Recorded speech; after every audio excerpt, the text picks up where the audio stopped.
This is the TSG Multimedia Podcast for November of 2024. We're sponsored this month by the TSG Train Crew on Patreon. Find out how you can support the content you love at patreon.com/TSG Multimedia. ModelRailroadControlSystems.com, electronics for operations. And by Podomatic, a podcast hosting and distributing platform. Thank you very much.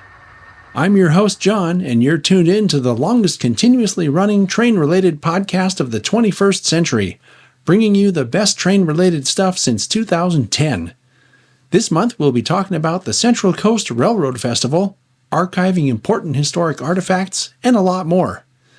Now, just a quick reminder, there are two options that show up on YouTube for the monthly podcast.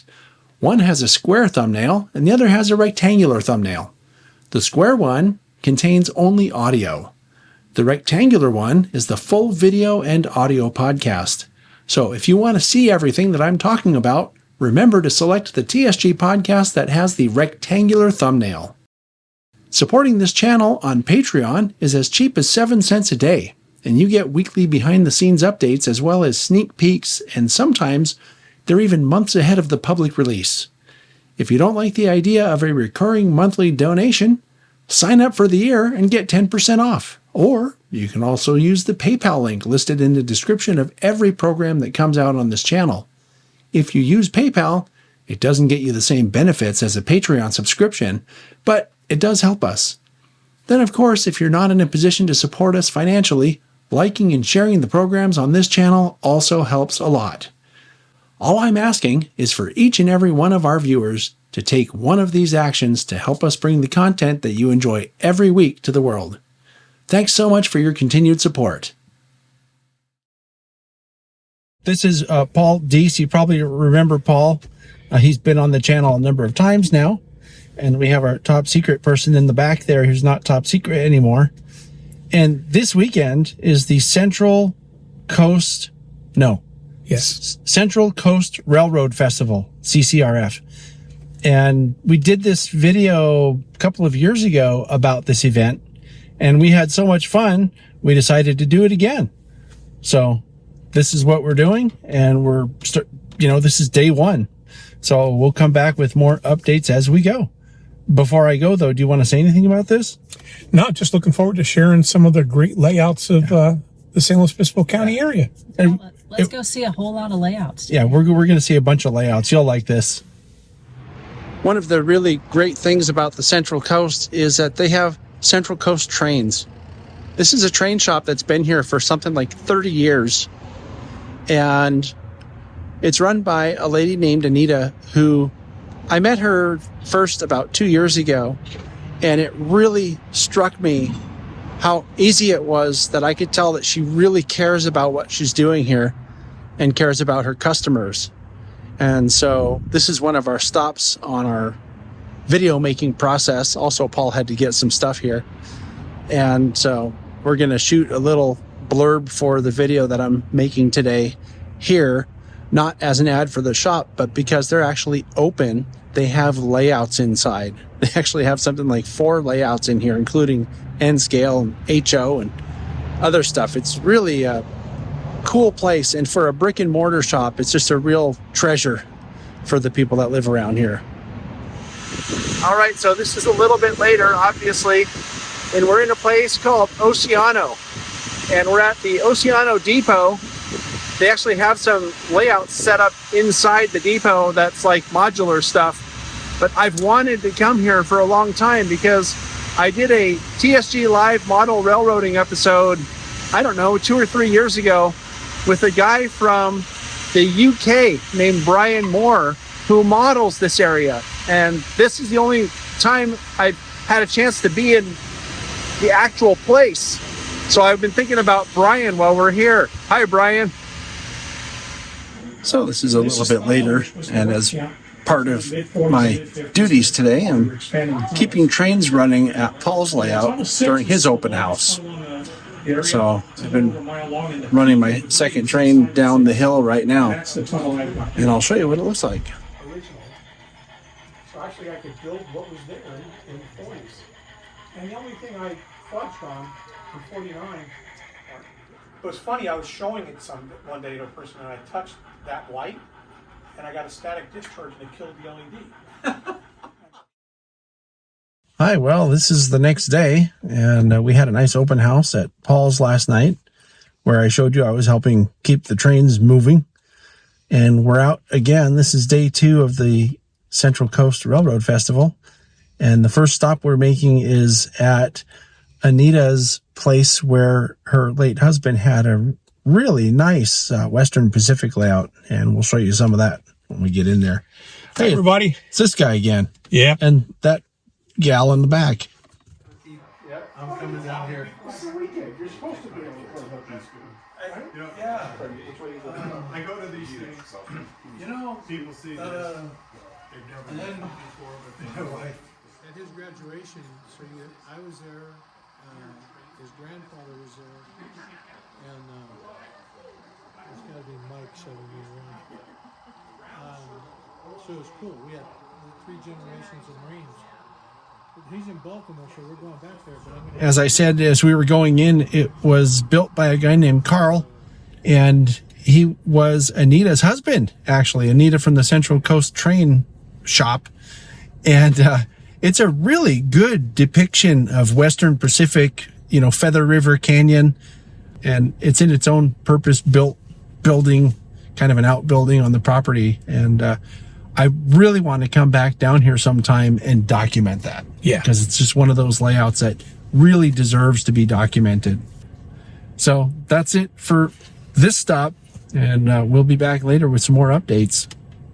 Our second stop today was at the county library. You're thinking, oh, what kind of books are you checking out? No, we're not checking out books today.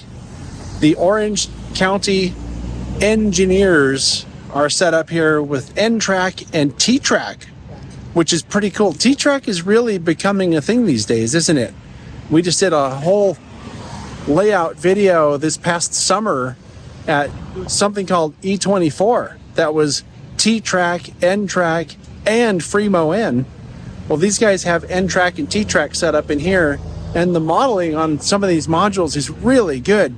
They're doing a lot for the hobby by showing up to shows like this and interfacing with the public. So great layouts to look at, and a great group of folks.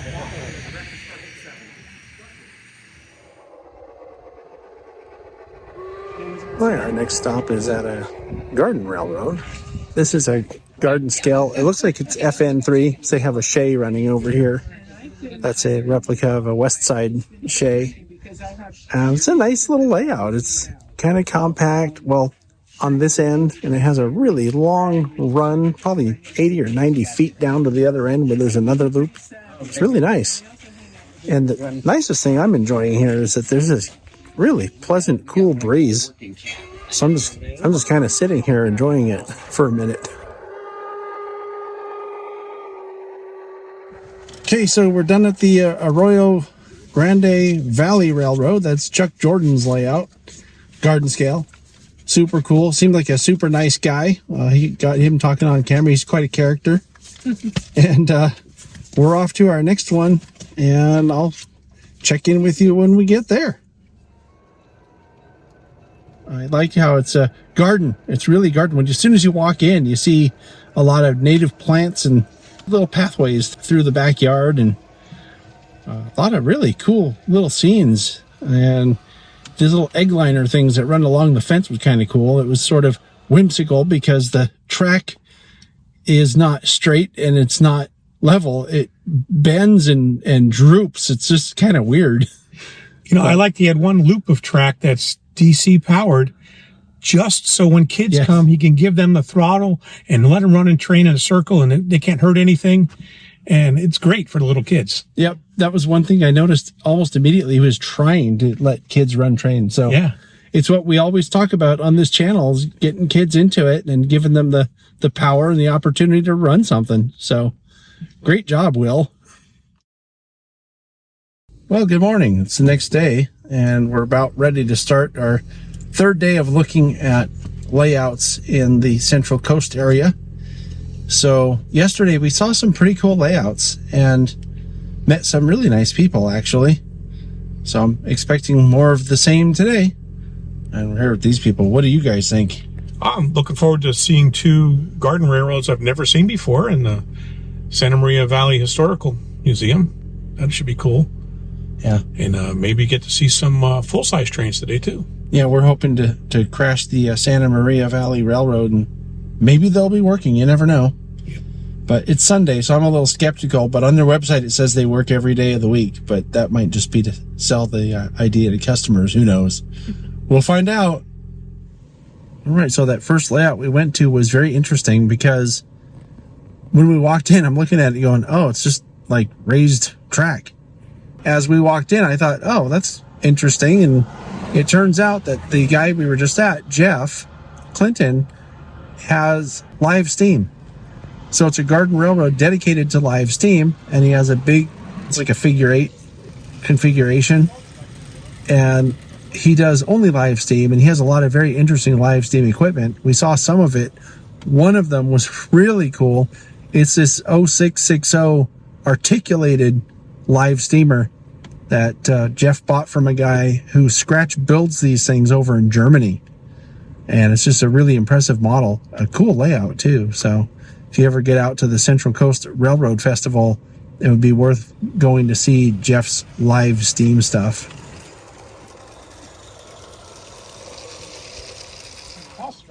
Hey, we just finished up looking at layouts for the day, and we're headed back to Paul's place.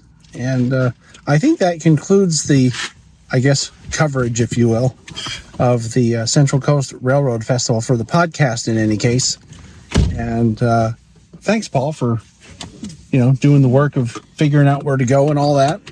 Sure, it was fun. It was fun. I love sharing our Central Coast, both model and prototype railroads, with as many people as possible. Yeah. So hope to see more of you someday here. Yeah. And the program that I'm working on, just so you know, is kind of a dual purpose thing. I'm going to put together a video that sort of shows what we've been doing for the past few days, plus what we did 2 years ago, and put it all together, because it'll end up showcasing about 10 or 12 events or places or layouts that people can come see on the Central Coast during the Central Coast Railroad Festival. And it will also dual purpose as the same thing for our convention for the PCR next year. So it's kind of a 2 birds with 1 stone thing. So anyway, I'll come in with more updates. We have a layout shoot tomorrow at the San Luis Obispo Model Railroad Museum. So, or actually Railroad Museum, I guess, but they have a model railroad there. So we'll be back with more updates for the podcast soon. Hi, we're doing something railroad related today. As you know from the past few minutes of podcast, we're out at the Central Coast Railroad Festival for the weekend. Well, this is Monday now, and I don't remember if I mentioned it before, but we're at the San Luis Obispo Railroad Museum, which obviously is in San Luis Obispo, adjacent to the Amtrak station, and the tracks are just off camera here to my left outside.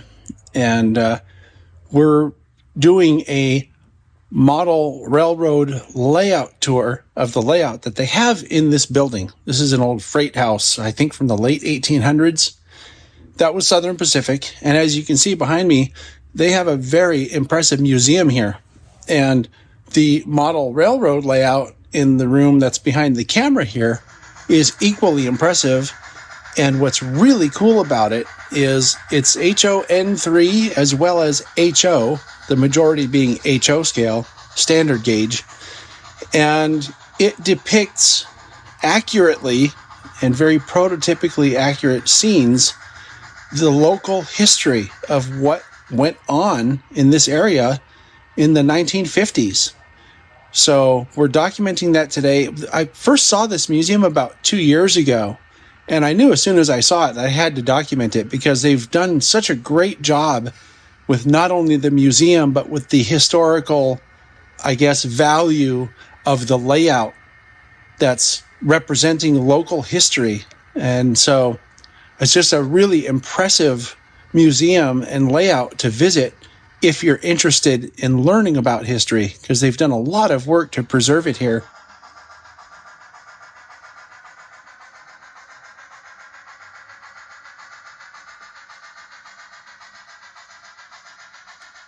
The guy who's in charge of the layout and has basically supervised the entire building of it is a master model railroader certified by the NMRA, and you can tell in the attention to detail in the scenes on it. The other cool thing, as I mentioned earlier, is it's documenting relevant local history quite well. So just a little recommendation there. If you're around this area, be sure to come to this museum and check out the museum and the layout. They're both very worthwhile. All right, so this is actually the following day. This is Tuesday. We drove home last night after filming all day. It was a long day of shooting and just being on, as they call it. And I have a few thoughts about the weekend to reflect on. Overall, it was a very, well, I want to say it was relaxing, but it wasn't because we were working, but it was kind of recreational because we got to see a lot of really cool stuff, and we weren't on the whole time, meaning working the whole time. So there was a lot of looking at layouts, checking out places that I've wanted to see, like the Oceano Depot. Had never seen that before, and I'd only heard about it. And so it was a very satisfying weekend, I'll put it that way. And I do want to thank our hosts, Paul and Dorothy, who did just a wonderful time making us feel at home, very hospitable, and it's greatly appreciated. And Paul, who went around and hosted the video that I'm working on, also helped a lot because he's the one who picked out the places that we were going to go and knew the things that we needed to know to pick out the best places for this particular excursion out there. So thank you very much. And, can't say it enough. A lot of people help to make these things happen. And a lot of these things don't happen without their help. And so, there's a debt of gratitude there. So anyway, last thought on this is the layout yesterday, the layout tour. The San Luis Obispo Railroad Museum is not only a layout, but a full museum with a ton of artifacts and all kinds of history packed into the freight house. And then again, they have that wonderful layout that we documented that's also documenting that same history for the local area. And I'm going to say something that shouldn't be controversial at all here, which is if you're starting up a 501c3 or any kind of a historical society or anything like that, that's going to have a model railroad layout that's also a museum, seriously consider making your layout prototypically accurate to the area that your museum is trying to preserve and interpret the history of, because it really puts on display what was there in basically live action so that people visiting can see how things worked and why things were built the way they were, what was there, what the industries were that were being served, why that's important to the development of the area, and even to its modern, contemporary current history. There's a lot to be said for presenting a piece of history in model form. And if you can do that, like I said, if you're just starting out or if you're reworking the layout at your museum, seriously consider doing that, because I think that adds a lot of value to the visitor and to what you're trying to do as a museum. So that's it for now. Again, great weekend, great, 3 or 4 days. It was actually 4 days. Thank you so much, Paul and Dorothy. And that's it for this update. Hi, we did something volunteer related today that's also train related. We're in the waiting room at the SBHRS at Santa Clara Depot here. And you can see we have a table set up back here that's a very well lit surface. And we've been documenting all the china that's stored in this room as part of a archiving process because the SBHRS is actually a museum. It's not just layouts that are over in the freight room. So this has been a project starting, what time was it, Robin, when we started? 9 or 10 or something? 10:30. And we're about 3 or 4 hours into it. It seems like it takes a long time because we're having to be really specific about what these things are. And a lot of times you can't tell what they are because they're not labeled. And so anyway, it's a interesting process and just another way of volunteering here at the SBHRS. And as part of this process, we have someone actually entering all this stuff into a database of some sort. What is this? Yeah, so we created a spreadsheet to input all the information, which is like the artifact number and type of thing that we're entering. We're describing it as well as much as we can, and its location in the museum. So we're putting all that into a spreadsheet, which will then be merged with our museum database software. All right, so we finished what we were doing for now. Today's work, that was 4+ hours. And we cataloged a little under 200 items, I think. What was it, 100 and what? 167. 167 items. And this museum has a lot of stuff. So this was day one of many, many days looking to the future of volunteering to catalog the museum's collection. Yay. On October 16th, we went live with last month's episode of Talking Trains. Murph and I were joined by our friends Pat LaTorres and recently retired legendary railroad conductor Mike Osborne to talk about the holy wars of the hobby. Not only was this a fun conversation, but I also learned about some perspectives I hadn't really considered before. It's definitely worth catching on the replay if you missed us live. I'm over here at Seth Neumann's place, and we did some recording for some Class 1 Model Works product spotlights. And usually when I'm here, it's for something else, and we happen to do the Class 1. This time I'm here for Class 1, and we're happening to do something else, which is what I'm going to ask you to talk about right now, which is coming up early next year, we have what we call the SIG meet. And I wanted to make sure to put this on everybody's radar because for the past, 3 or 4 years at the SIG meet, we've been continuing to have a virtual option, which means that anybody from anywhere in the world can join us for basically a day of really good programs and presentations. What do you want to say about it? Because you're one of the main guys, right? You've been organizing this thing for years. Yeah, I've been doing this since 2001 or 2. So long time. Happily, we have a whole new generation of people involved. One of the things that came out of the pandemic, as bad as it was the virtual component to a lot of our activities, and the SIG meet has really done well. So first of all, it's the annual Pacific Coast Region PCR Layout Design and Operations Weekend meet. And some of the SIGs don't like to have their names involved in sponsorship.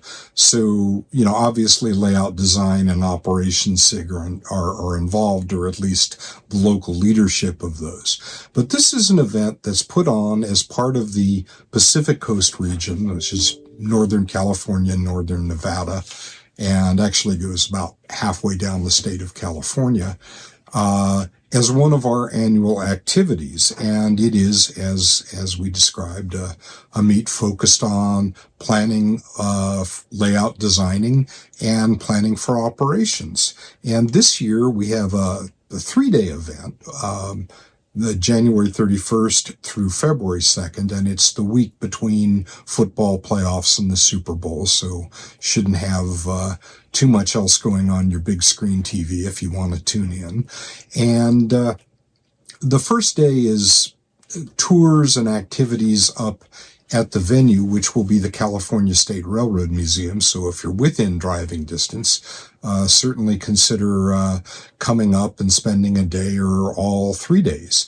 The second day, which is mostly what we're talking about, is clinics, panel discussions, a layout design challenge, and the program part of of the meet, and that will be held in the auditorium at the California State Railroad Museum. It's a very nice facility right down by the Amtrak station, several good hotels nearby.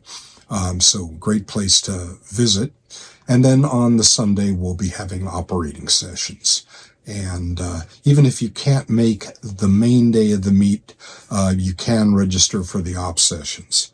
So we're going to, the current plan is to have 4 clinics, a layout design challenge, and a panel discussion.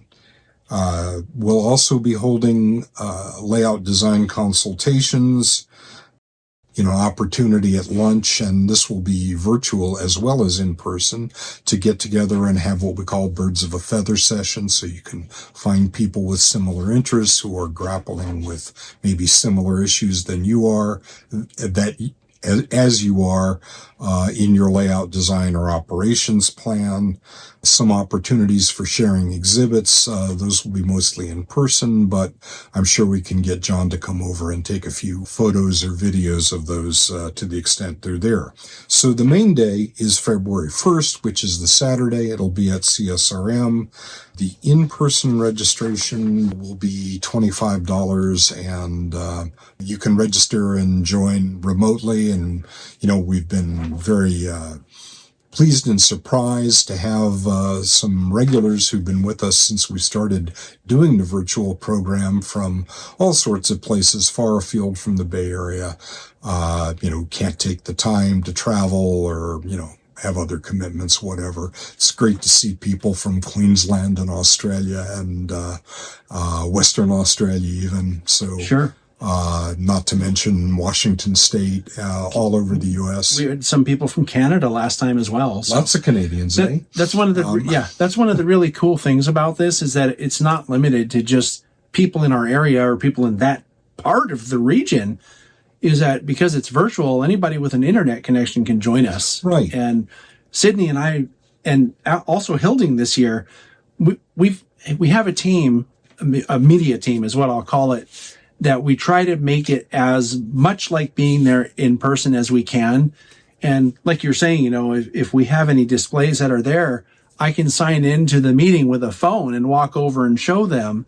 And one of the things that we really pride ourselves on is having a really social component to a virtual event. So it's like, you can't be there. The best thing, obviously, is to be there in person. The next best thing is to be there virtually, because there is a bunch of other people who are also there virtually that you can interact with and make friends. There may be people that have the same interests as you that are somewhere else in the world, and you'll find out. You'll get to meet them and hang out with them. And some of the best discussions go on in the on the virtual session. But the other side is, if you're participating, we have a moderator. Usually it's Sydney. Yep.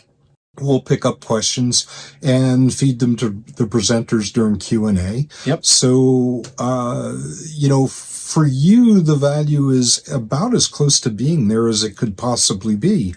And I know we've had cases in the past where people have come in the morning, had to do some chore or honeydew in the early afternoon. And, what do you know? We see them on the Yep. virtual a little later in the day. So you can come and go as you please in whatever media mode you want to.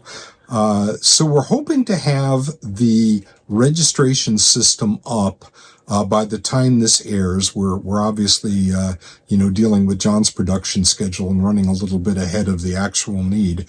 The website is HTTP, of course, Bay, BAYLDOPS, Bay LD Ops, Bay Layout Design and Ops.com/2025/index.html. So that will get you to the site. There will be a link to registration. As more program details become available, we'll be adding them. The museum, of course, has all sorts of interesting things. And most likely that's what we'll do Friday afternoon if you're in person. We may try and get a little video that we can show as a clip later. depending on where it is and what the recording rules are. And, we'd really love to have you join us. Yep. And to make it easy for everybody, what I'll do is I'll put that link, that long link that you just, whatever it was, in the description of the podcast. So look in the description, you click right on it, and it'll be really nice if you can join us. We have a great time doing this. And I went for the first time, I think, in 2018, and I've been hooked ever since. Oh, that's right. That was in Petaluma. It was. That was very good. That was actually a good one. And not that we've ever had bad ones, but that was a nice Well, except one. when I started coming. Well, yeah, neighborhood just went downhill. What can you say? Sorry about that. Hi, we're doing something railroad related once again today. As you can see, we're back at the SBHRS in the passenger waiting room. And you can see behind me, it doesn't seem like there's a whole lot of stuff in this room. But we've just finished cataloging all the artifacts in the room, and there's like 350 items. It doesn't look like that many, but it's all the stuff that's on the walls, all the stuff that's in the cases, all the stuff that's everywhere in here. And it took about 6 hours to do this for 3 people. And that'll give you some idea of just how much work goes into volunteering at a place like this. It's not just, oh, look, mommy, it's cool stuff. All of this stuff has to be accounted for. And that's what we're in the process of doing. All right, so we're just wrapping up what we were doing here today. And I wanted to mention, since this podcast is coming out on November 2nd, today and tomorrow, the SBHRS open house is happening. So if you live in the Bay Area or are in driving distance, it's worth it to come check out what we're preserving here. It's a really cool museum, and you can see all of this stuff plus a whole lot more.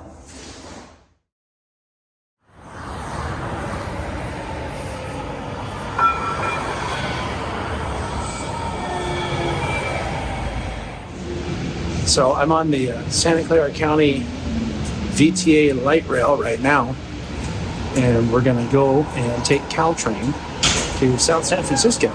Should be fun.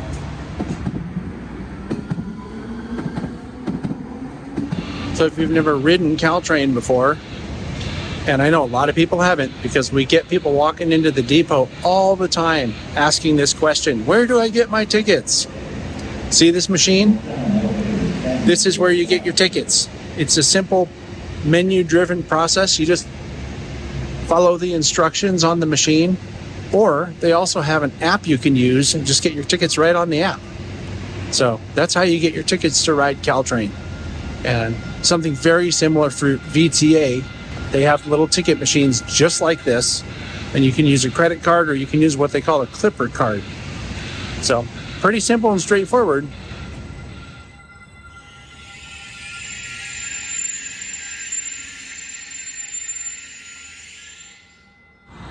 So this is the train that we're going to board as soon as the doors open. It's train 121, going the entire distance of the line, actually, from the southernmost tip, which is what we're at right now, to San Francisco. Of course, we're only going to South San Francisco, but that's the train we'll be riding. So one of the great things about being first on the train, you can sit wherever you want. You don't have to worry about sitting next to other people. You do, because they'll get on later. But we've finally departed, and so we're on our way to South San Francisco now on a nice, sparkly new electric train. She hasn't ridden it yet, so we'll be getting a little response about what it's like from a brand new rider later.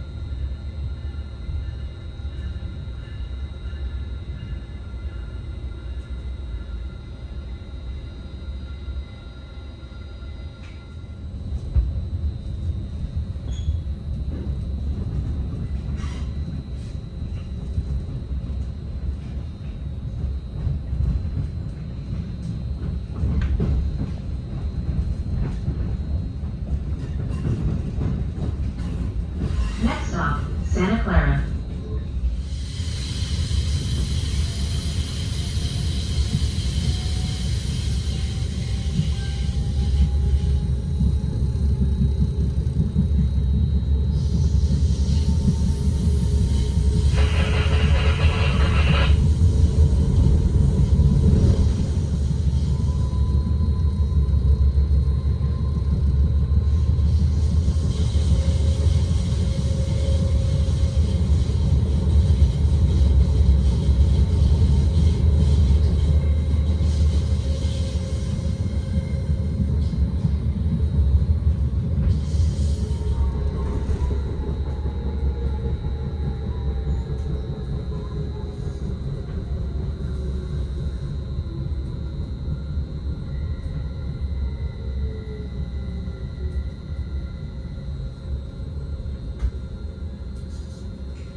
Okay, it's time for first impressions. It's a great ride. Super fast, very smooth, and pretty comfortable seating. It looks like it'll be easy to keep everything clean, which the old Caltrain, I think, had fabric seats and stuff. So I think it'll be nice, and it's a great, fun ride. All right, so it's a little while later, and we're back at the South San Francisco station waiting for our ride home. So what happened here was we came up and had lunch with our friend, who's someone you're going to meet on the channel sometime in the very near future, John Petrovitz. We came up here and met him for lunch with his wife, Cindy. Super duper nice people. And John, I don't know if you watch our podcasts at all, but if you do, thank you very much for your hospitality and for a great time with lunch. Really appreciate it.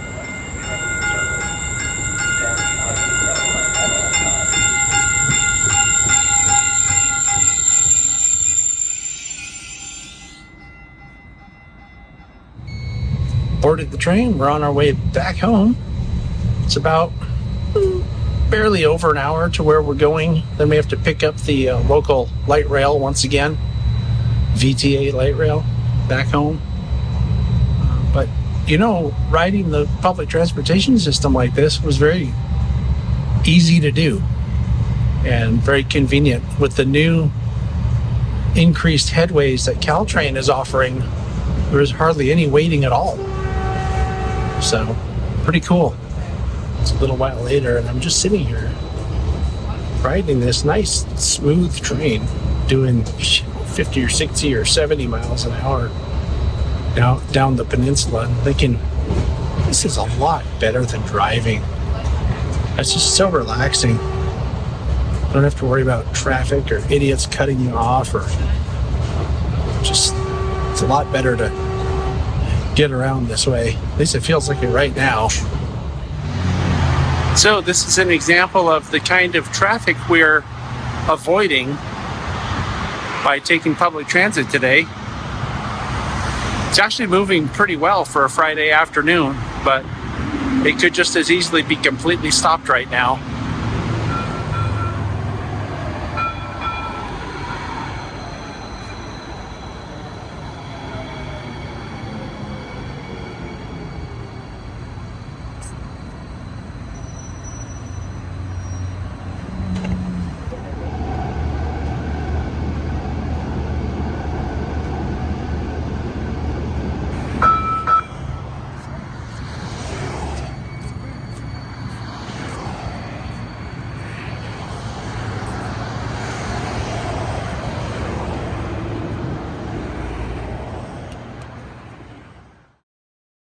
And now for this month's catches. Lucas Woodward sends in this amazing video clip of 1951 Scottish-built R-Class Hudson R761 departing Hearns Oak siding, hauling a steam rail special from Bairnsdale to Melbourne on Saturday, October 13th.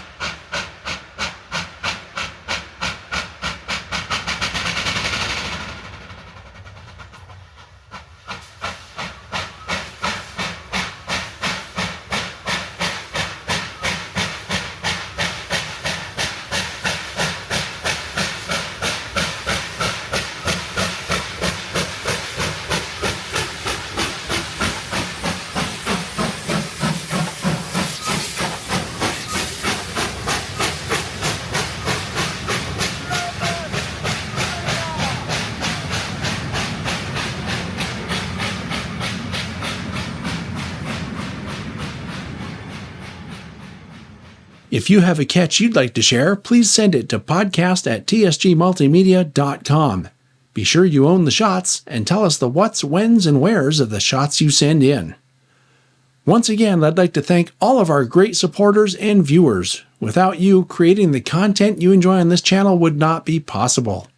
If you're able, join us on the TSG Train Crew at patreon.com/TSG Multimedia. If you can't do that, please share your favorite TSG videos as far and wide as you can using your social media and email. Everything helps. So that's it for now. Thanks for watching, and I'll see you next time.